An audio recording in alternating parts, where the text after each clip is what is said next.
Lucas 14, do versículo 7 ao 14. Quero agradecer a Deus pela oportunidade de estarmos aqui, ao pastor, mais uma vez, pela confiança que tem nos dado. Quero agradecer a vida da minha mãe, que veio ali de São Paulo para cultuar conosco nesta noite. A Elaine, que trabalha ali com a gente, que Deus abençoe, Elaine. Quero agradecer a vida de cada um dos irmãos que estão aqui nesta noite, que Deus abençoe. Toda a honra, toda a glória seja dada a Deus. Que Ele engrandeça e que eu diminua. Lucas 14, do 7 ao 14, todos encontraram? Parábola dos primeiros assentos e dos convidados. E disse aos convidados uma parábola, reparando como escolhiam os primeiros assentos, dizendo-lhes: quando por alguém fores convidado às bodas, não te assentes no primeiro lugar.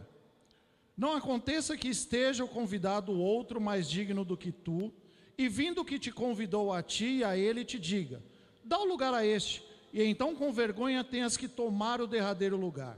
Mas quando fores convidados, vai, assenta-te no derradeiro lugar, para quando vier o que te convidou te diga: amigo, sobe mais para cima, então terás honra diante dos que estiverem contigo à mesa. Porquanto qualquer que a si mesmo se exaltar será humilhado, e aquele que a si mesmo se humilhar será exaltado. E dizia também ao que tinha convidado: quando deres um jantar ou uma ceia, não chame os teus amigos, nem os teus irmãos, nem os teus parentes, nem os teus vizinhos ricos, para que não suceda que também eles te tornem a convidar, e te seja isso recompensado. Mas quando fizeres o convite, chama os pobres, aleijados, mancos e cegos, e serás bem-aventurado, porque ele não tem o que te recompensar, mas recompensado te será na ressurreição dos justos. Podeis assentar, irmãos. A parábola dos primeiros assentos, ela só é encontrada no evangelho escrito por Lucas. Esta parábola, ela foi contada em um jantar. Jesus, ele foi convidado para jantar na casa de um dos fariseus, um dos principais sacerdotes. A motivação deste convite era toda provocativa. Os religiosos judaicos, eles queriam motivo para poder perseguir Jesus. O jantar era uma armadilha para que eles pudessem ter argumentos para acusar Jesus. O grande objetivo, fazer Jesus quebrar as regras e curar num dia de sábado. Irmãos, assim que Jesus chega nessa casa, os fariseus e doutores da lei que ali estavam trazem um homem com o corpo todo inchado para que Jesus pudesse curá-lo. O médico Lucas descreve no seu evangelho que o homem era hidrópico, ele tinha retenção de líquidos, por isso o corpo todo inchado. Então, assim que Jesus chega, eles já trazem esse homem para que Jesus pudesse curar. E Jesus faz uma pergunta para aqueles homens: é permitido curar no sábado? E eles não responderam nada, absolutamente nada. Jesus, por sua vez, tomou o homem pela mão, o curou e se despediu dele. E Jesus faz mais uma pergunta para eles: se um jumento ou um boi cair num poço, vocês não irão rapidamente salvá-los, mesmo que seja um dia de sábado? Em algumas traduções, jumento está como filhos. Então é Jesus perguntando para ele: se o filho de vocês cair num poço, vocês não irão rapidamente salvá-los, mesmo que seja um dia de sábado? E mais uma vez eles ficaram em silêncio. Não responderam nada, até porque não tinham argumentos para responder. E até porque a palavra de Cristo, ela tem poder. E fez aqueles homens se calarem. E aí, irmãos, neste momento, acredito eu que de silêncio, o anfitrião, dono da casa, ele deve ter anunciado o jantar nesse momento: o jantar será servido agora. E aí os doutores da lei e fariseus que ali se encontravam, Jesus reparou que eles se apressaram para pegar os primeiros assentos os lugares de honra. A palavra de Deus diz que eles estavam ali observando Jesus, mas na verdade eles estavam sendo observados por Jesus. Vamos entender como é que funcionava a mesa naquela época. O pastor Adão, em uma ministração da palavra, nos ensinou que era uma mesa baixa. Essa mesa era em forma de U para frente. As pessoas se assentavam em almofadões no chão, de frente para a mesa, mas com os pés para trás. Essa mesma mesa era o tipo da mesa que foi usada na última ceia, onde Jesus deu lugar de honra para Judas. Então, o lugar de maior honra é do anfitrião, do dono da casa, era o centro da mesa. Os lugares, tanto à direita quanto à esquerda, quanto mais próximo do anfitrião, maior honra o convidado tinha. Quanto mais longe, menos honra. E Jesus observa que a hora que é anunciado o jantar, eles correm para pegar os primeiros assentos.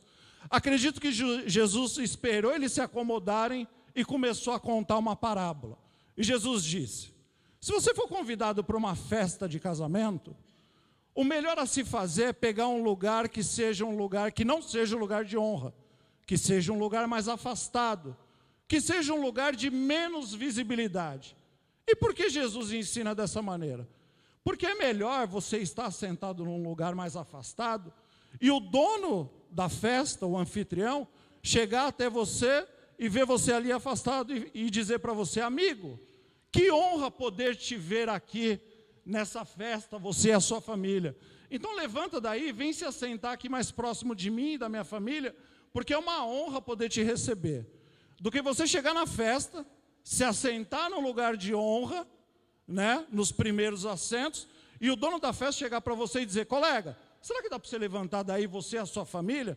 Porque acabou de chegar o meu melhor amigo e eu gostaria que ele e a família dele se assentasse aqui próximo de mim. Será que daria para você se levantar e se assentar um pouco mais afastado? Por favor. Que vergonha você iria passar perante todos os convidados e perante a sua própria família. Jesus aqui, irmãos, ele não está dando uma aula de etiqueta para os fariseus e doutores da lei que ali se encontravam. Ele está ensinando sobre uma das mais nobres virtudes, que é a humildade. E é sobre isso que o Espírito Santo de Deus quer tratar conosco nessa noite. Sobre as virtudes da humildade. Amém, irmãos? Glória a Deus, aleluia. Irmãos, a Bíblia, que é a palavra de Deus, ela destaca a humildade como uma virtude essencial em nossas vidas. A Bíblia, que é a palavra de Deus, ela destaca que a recompensa da humildade são riquezas, honra e vida. Provérbios 22, 4. O galardão da humildade e o temor do Senhor são riquezas, honra e vida. A humildade, irmãos, ela é fundamental para o crescimento espiritual e para recebermos o favor de Deus. A humildade é reconhecer que tudo o que temos, tudo o que somos, vem do Senhor. E se estamos nos destacando em alguma área das nossas vidas, se temos algum talento, se desfrutamos de algum benefício, isso não é por mérito próprio, é porque Deus nos capacita. 2 Coríntios 3, 5. Não que sejamos capazes por nós de pensar alguma coisa como de nós mesmos, mas a nossa capacidade ela vem de Deus. Jesus nessa parábola ele está falando sobre o perigo de se sentirmos mais do que somos. Ninguém tenha de si mesmo um conceito mais elevado do que se deve ter. Tenha um conceito equilibrado de si mesmo, de acordo com a medida de fé que Deus repartiu com cada um de nós. Romanos 12, 3. Porque pela graça que me é dada, digo a cada um dentre vós que não saiba mais do que convém saber, mas que saiba com temperança, com moderação, conforme a medida da fé que Deus repartiu com cada um. Humildade, irmãos, é estar pronto para servir outras pessoas. Jesus era humilde.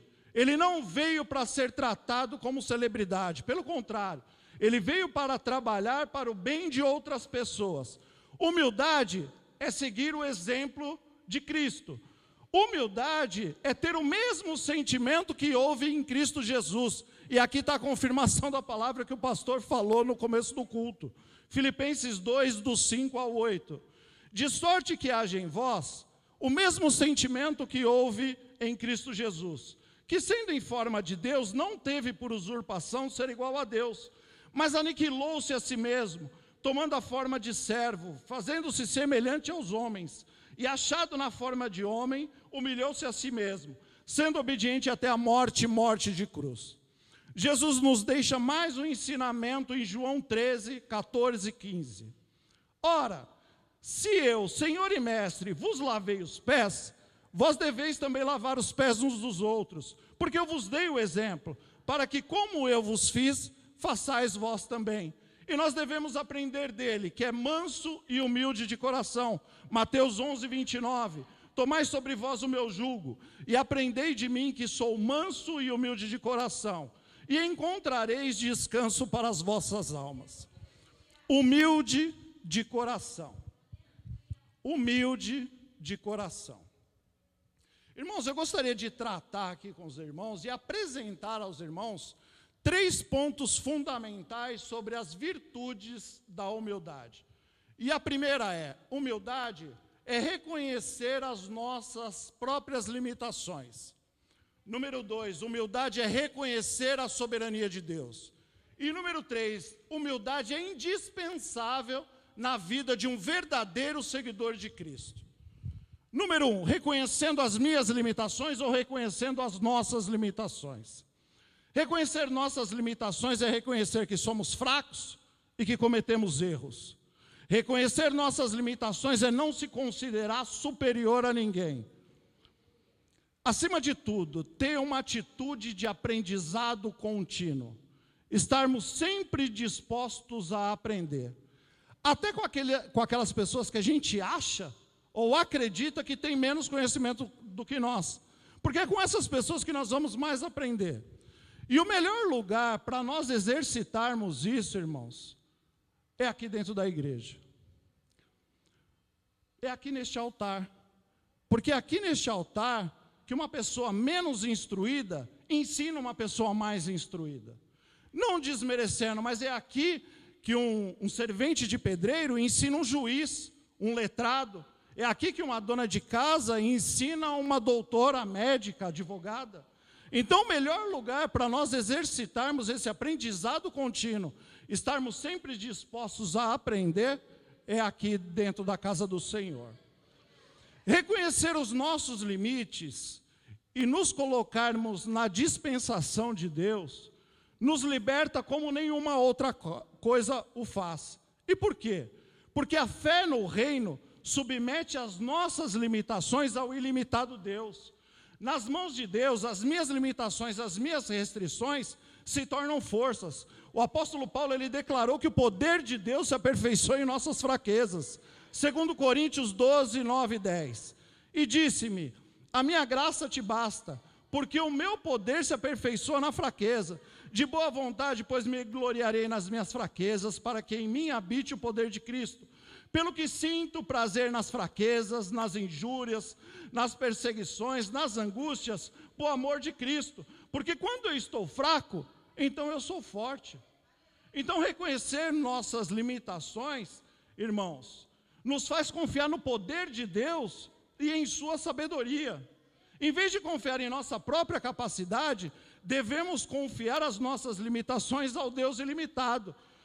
Entregue as suas limitações na mão de Deus. Deixa Deus ser Deus na sua vida. E todos os seus planos, todos os seus projetos, todos os seus pensamentos, eles serão realizados. Provérbios 16, 3. Confia no Senhor as tuas obras, e os seus pensamentos serão estabelecidos. E Salmo 37, 5, eu gostaria que a igreja toda repetisse comigo, no 3, irmãos.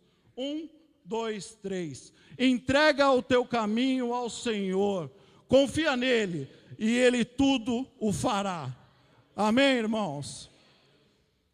Número 2, reconhecendo a soberania de Deus. Se reconhecemos a soberania de Deus em nossas vidas, se reconhecemos que Deus é o Todo-Poderoso, que tudo que temos, tudo que somos, vem dele, somos submissos a ele e à sua vontade. Só que, irmãos,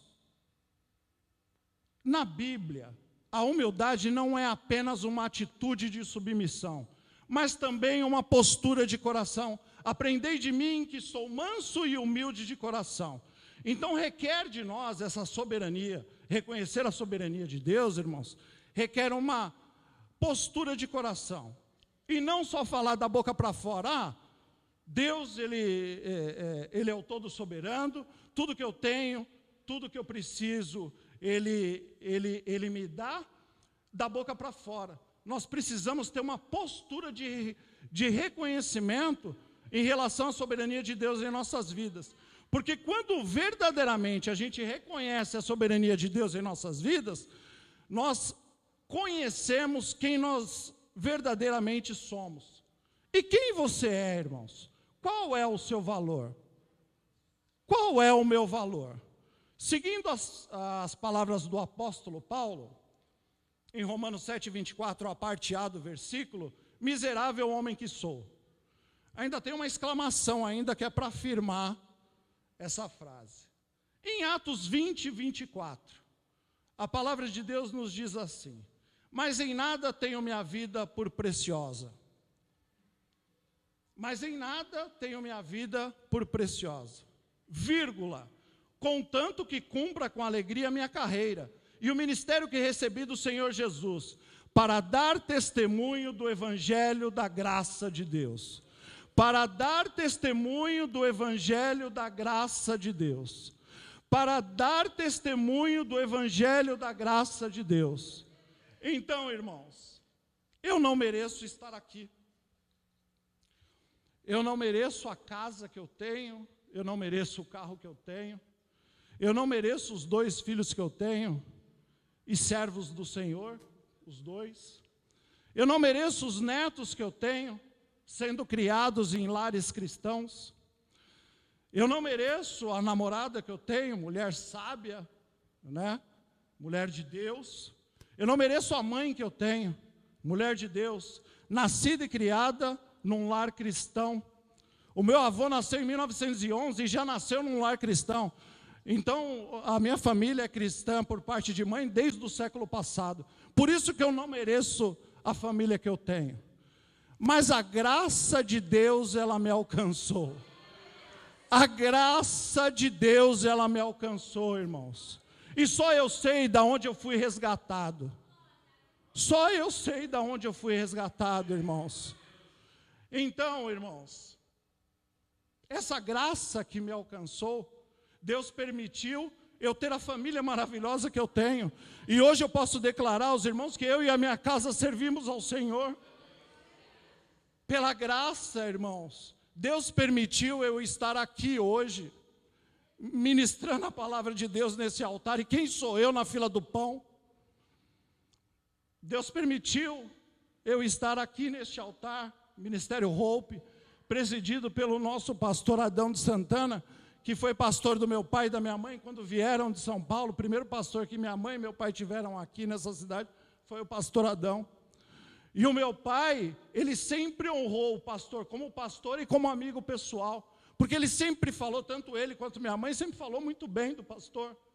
Então, para mim é uma honra poder estar aqui, é um privilégio poder estar aqui, irmãos. E isso não é por mérito próprio, isso é porque a graça de Deus me alcançou. Então eu honro o Senhor como meu pastor e como meu líder espiritual, pastor. Que Deus abençoe o Senhor e a sua família. Só que essa graça que me alcançou e te alcançou, irmãos, ela não foi de graça. Ela custou o sangue de Cristo na cruz do Calvário. Ela custou Deus dar o seu único filho por amor a mim, por amor a você, para que todo aquele que nele crê não pereça, mas que tenha a vida eterna. Então, irmãos, qual é o nosso verdadeiro valor? Para algumas pessoas aí fora, no trabalho, de repente na escola, faculdade, até para entes da sua família, de repente você não tem nenhum valor. Mas para Deus você tem muito valor, irmãos. Cristo pagou um alto preço por mim e por você. Então o valor para Deus, da minha e da sua vida, não tem preço, irmãos. Irmãos, nós somos barro, matéria-prima, pó da terra, barro. Para muitas pessoas aí fora, barro não tem serventia nenhuma. Mas na mão do oleiro, irmãos, o barro, ele tem muito valor. Até porque quem determina o valor que o barro tem é o oleiro, irmãos. Então, para muitas pessoas aí a gente não tem valor. Mas para Deus a gente tem muito. E quando os nossos olhos espirituais, eles se abrem, e nós reconhecemos verdadeiramente a soberania de Deus, e o nosso valor, irmãos, nos leva a ter uma humildade e ter uma atitude mental que jamais se deixa levar nem pela soberba e nem pela arrogância. Soberba e arrogância não faz parte, porque você reconhece a soberania de Deus e conhece o seu verdadeiro valor, irmãos. De Deus é o poder sobre toda a criação, e que nada acontece sem a sua permissão.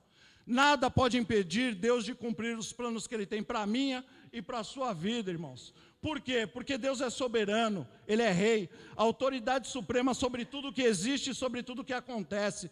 Deus criou tudo de acordo com a sua vontade e fez planos que não podem ser destruídos. Salmo 103:19. O Senhor tem estabelecido o seu trono no céu, e o seu reino domina sobre tudo que há na terra, sobre tudo que há no céu, e sobre tudo que há debaixo da terra. Glorificado seja o nome do Senhor.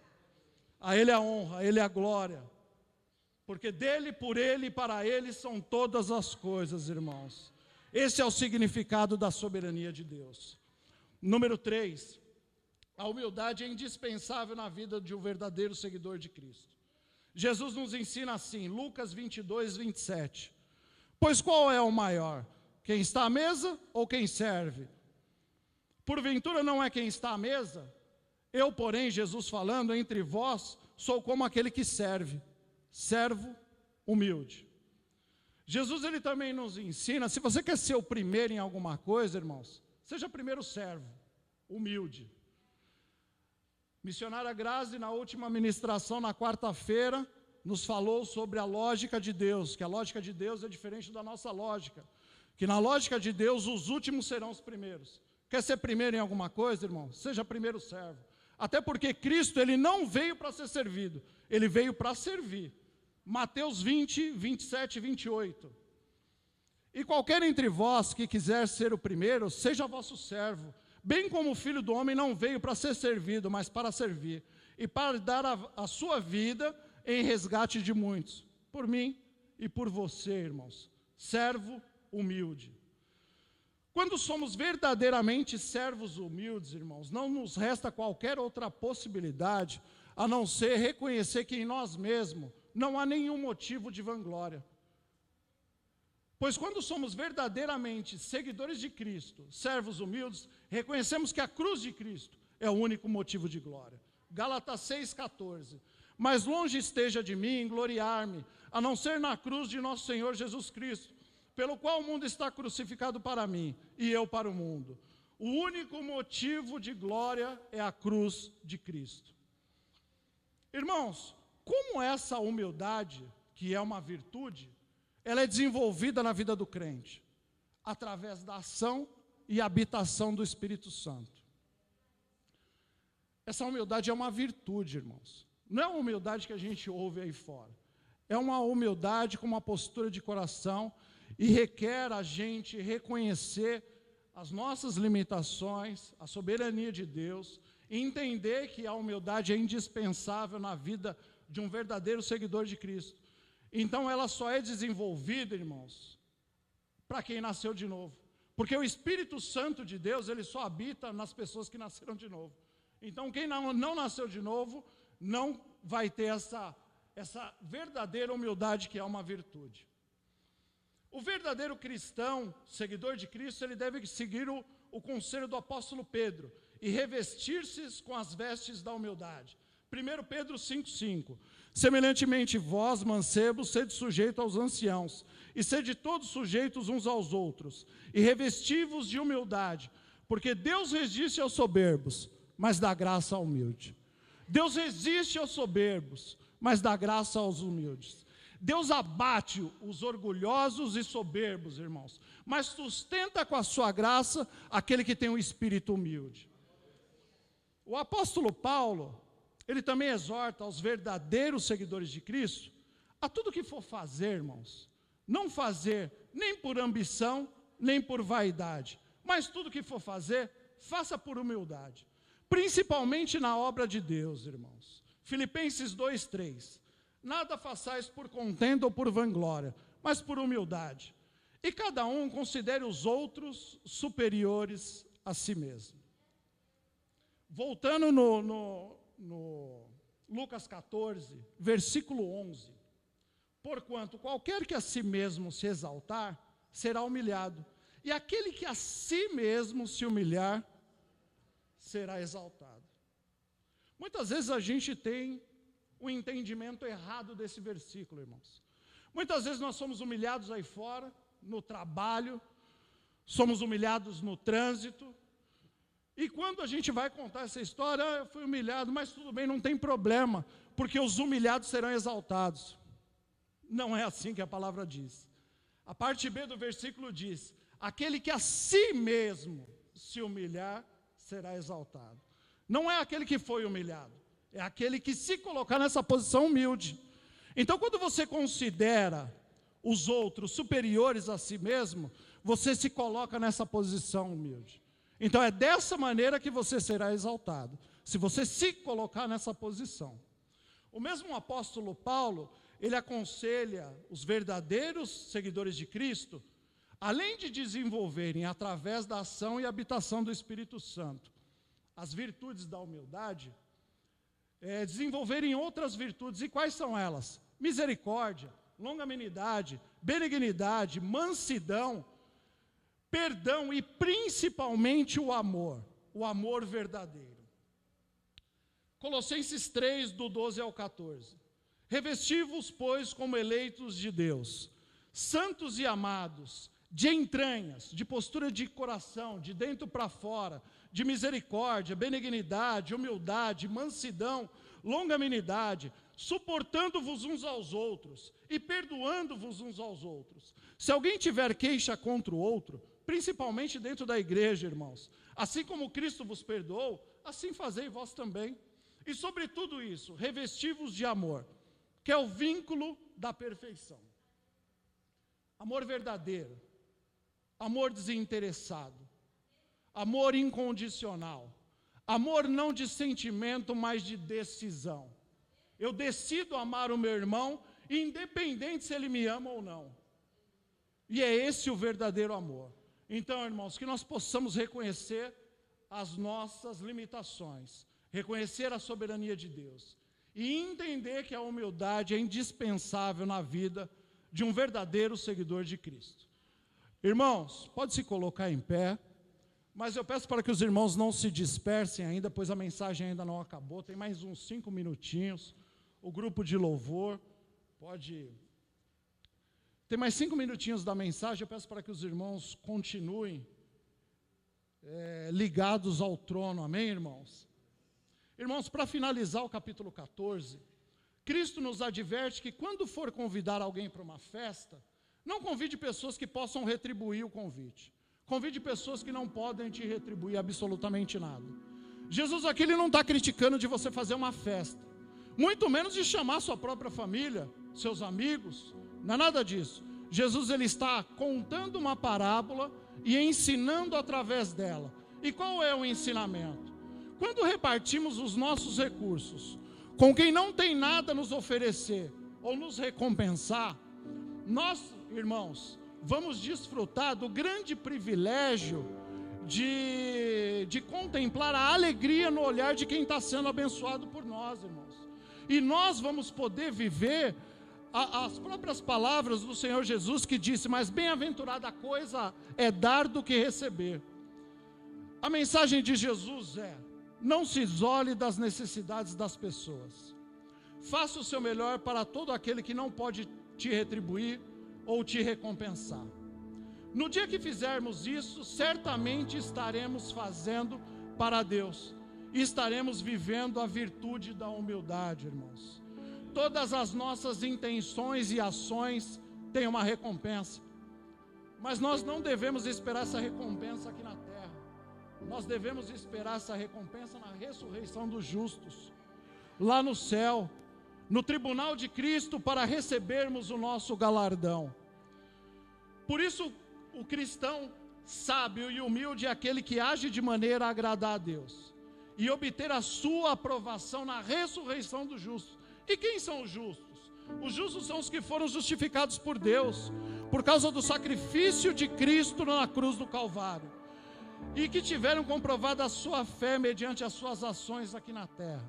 Irmãos, tudo de bom que você faz para o seu irmão, tudo de bom que você faz para as pessoas, para os mais necessitados, você não estará fazendo só para eles, você estará fazendo para Deus. E a palavra de Deus, ela confirma isso em Mateus 25, do 34 ao 40, que é para terminar a mensagem, irmãos. Preste atenção. Então dirá o rei aos que estiverem à sua direita: nós, salvos, à direita de Cristo, e ele nos dizendo: vinde, benditos de meu Pai, possui por herança o reino que vos está preparado desde a fundação do mundo. Porque tive fome, e deste-me de comer, tive sede, e deste-me de beber, era estrangeiro, e hospedaste-me, estava nu, e vestiste-me, adoeci, e visitaste-me, estive na prisão, e foste me ver. Então os justos lhes responderão: nós responderemos a Cristo: Senhor, quando te vimos com fome, te demos de comer, ou com sede, te demos de beber? E quando te vimos estrangeiro, e te hospedamos, ou nu, e te vestimos? E quando te vimos enfermo, ou na prisão, e fomos te ver? E respondendo o rei Jesus a nós, nos dirá assim: irmãos, em verdade vos digo, que quando fizeste a um destes meus pequeninos irmãos, a mim me fizeste. Então não se isole das necessidades das pessoas, irmãos. Tudo aquilo que você faz de bom para o seu irmão, para os mais necessitados, você estará fazendo para Deus. E a nossa recompensa será na ressurreição dos justos. Que Deus abençoe a vida de cada um dos irmãos. Os irmãos que quiserem receber uma oração, o pastor irá orar por você. Venha aqui à frente, o grupo de louvor irá louvar. Que Deus abençoe a vida de cada um dos irmãos. E eu agradeço a oportunidade em nome de Jesus.